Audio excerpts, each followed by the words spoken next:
A coal board spokesman reported today that one man remains trapped following a series of roof falls at the Yorkshire colliery, which is due to shut down production tonight under the coal board's national closure programme. A rescue team is said to be within a few yards of the trapped miner, but efforts to free him are being hampered by fears of further falls. The trapped miner, a married man with 3 children, has worked. Good morning, this is a colleague announcement. Would the duty manager please call extension 236? A colleague announcement for the duty manager. Please call extension 236. Sorry about that.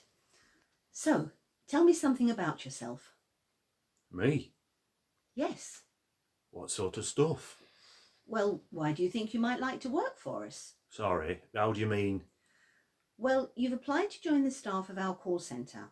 I was just wondering, what made you apply? Well, the pit's closed down and I'm out of work. Yes, I know, but this would be a major life change for you, wouldn't it? Do you have any anxieties about that? No, You would have to retrain. Are you happy about that? that's fine. There really are endless opportunities in the customer relationship management sector, you know.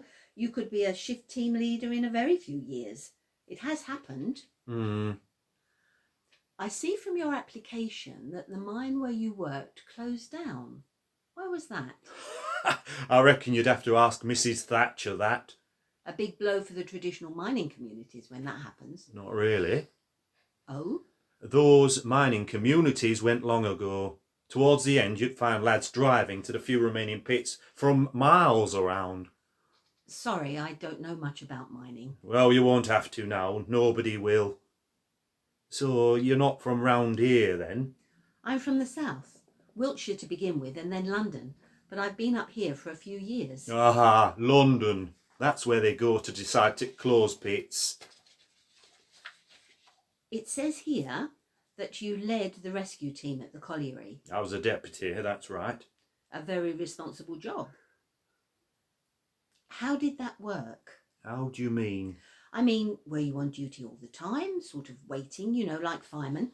Or did you have other duties? I was a full-time safety officer. All other lads had other jobs, and then if anything happened, they assembled and did whatever had to be done. Pretty dangerous at times. It could be, sometimes. When we got your application and I saw where you'd worked, I checked around with some of the staff who are local. Oh, aye. People seem to remember reading something in the papers. Now, am I correct? Wasn't yours the mine where a young lad was involved in a bad accident on his very last day, the day the mine was due to close? Were you there that day?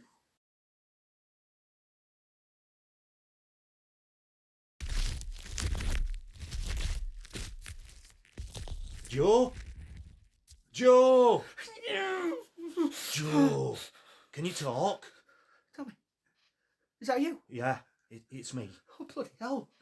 That lot buggered off pretty smartish, didn't they? Be fair, Joe. They went to get help. You'd have gone if you could, wouldn't you? Aye, suppose I would. Let's have a look then. Where's the rest of you lads? I told them to stay back for a minute. Oh, bloody hell, Tommy. It's not going to go down again, is it? Nah, no chance. Better be safe than sorry, eh? Lads at waiting in road on other side of the fall. Just a precaution. It's my arm. I can't seem to move it. Let's have a look then.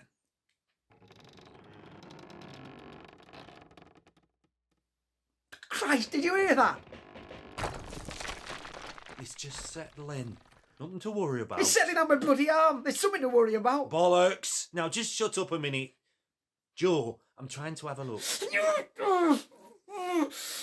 Last cage down, Tommy. Last bloody cage down. 12 years. Not so much as a bruise or a cut finger. On the day they shut the bloody pit, what happens? The bloody face falls in on me. I can't feel my arm, Tommy. Is that bad? No, it's shock is that. Anyway, you won't feel anything. Not now I've given you that shot. You ought to think about getting out, Tommy. I don't like the sound of that face. I'll stop if you will, lad. What do you reckon they'll do? I'll get you out. So where are they? Eh? Tommy? They're waiting for pit doctor. Why? if they get me high, I can see him up on top. Joe, What?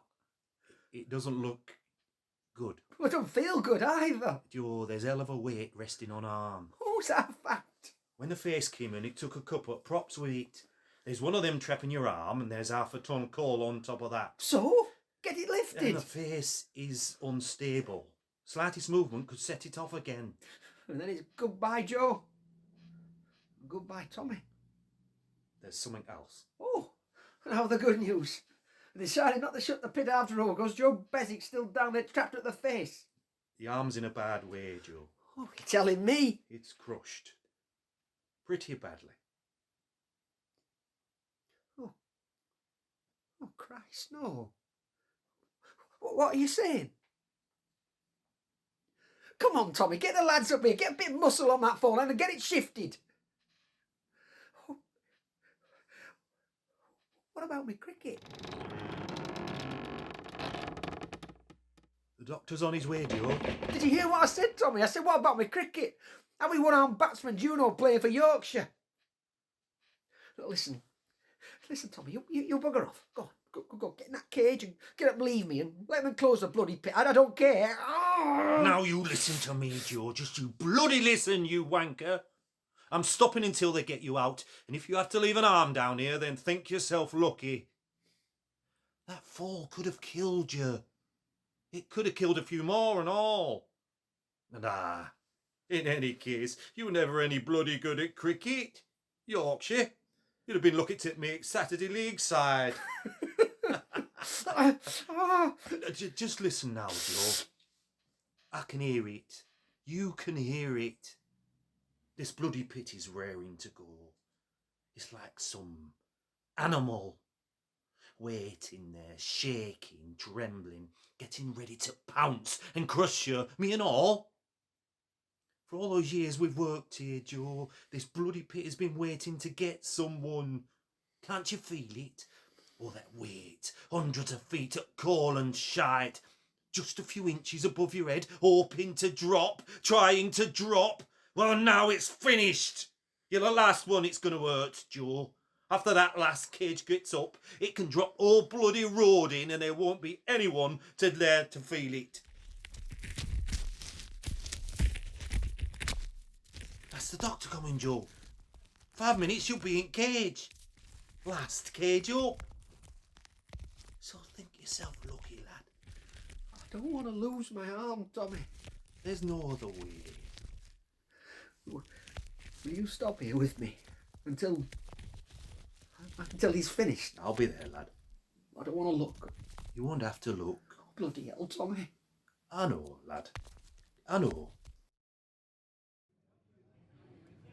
It gives me very great pleasure in informing you that your application to join our team of colleagues has been successful.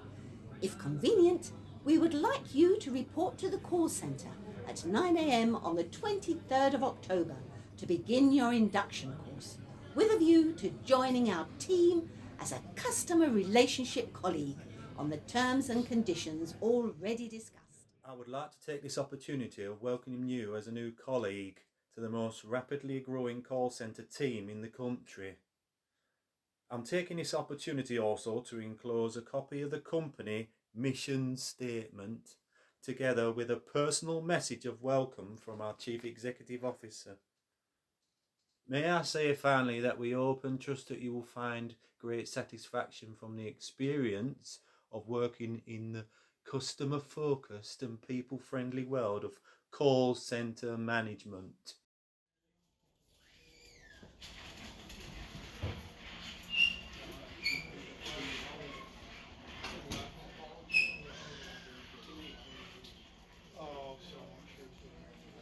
How are they treating you? No one treats you with the National Health, Tommy. You have to buy your own. Hey, I hear you've been offered a job. Yeah, Where? in a call centre if I want it. Doing what? Taking calls. Bloody hell. You know what they say. You better start swimming or you'll sink like a stone. The times they are changing. Hey, would you get to wear your suit? I don't know. You should be working with women. Oh, the place is full of them. Hey, listen, you reckon they'd take me on? when I've got my new arm. I don't see why not, Joe. I reckon you'd make a very nice colleague, as you call them, at some time in the future. But we must face facts. At the moment, you're going to be about as much use. That's a one-legged man in an arse-kicking contest. I couldn't have put it better myself. Anyway, it's all academic now. What do you mean? I'm not taking job. You know? It's not for me, Joe. Answering phones all day. Why not? It's all a bit undignified, isn't it? At least it is if you used to be a pitman. So what will you do? Well, you know I've always liked fixing cars, so I thought I'd try to make it pay.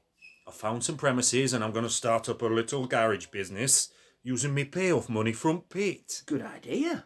That's why I wanted to talk to you, Joe. I'd like you to think about coming in with me, putting some of your redundancy money in and becoming a sort of partner. A one-armed garage mechanic. That's a novelty. Don't be a pillock, Joe. I mean working in office, sorting out paperwork, sending out bills, using your good arm to thump people when they don't pay. What do you say? I say thanks very much. Sounds great. But I'll have to talk it over with our Sandra first. Agreed. Right then. Okay. Can I ask you something, Tommy? Go ahead. Why didn't you leave me? Why didn't you bugger off when you had the chance? I mean, that face could have come in at any minute. Do you want truth? Aye. Why I stayed? Yeah. The truth is, Joe, I couldn't face the prospect of taking that last cage up. And then having to face your Sandra with you still down there. Very scary lady, your Sandra.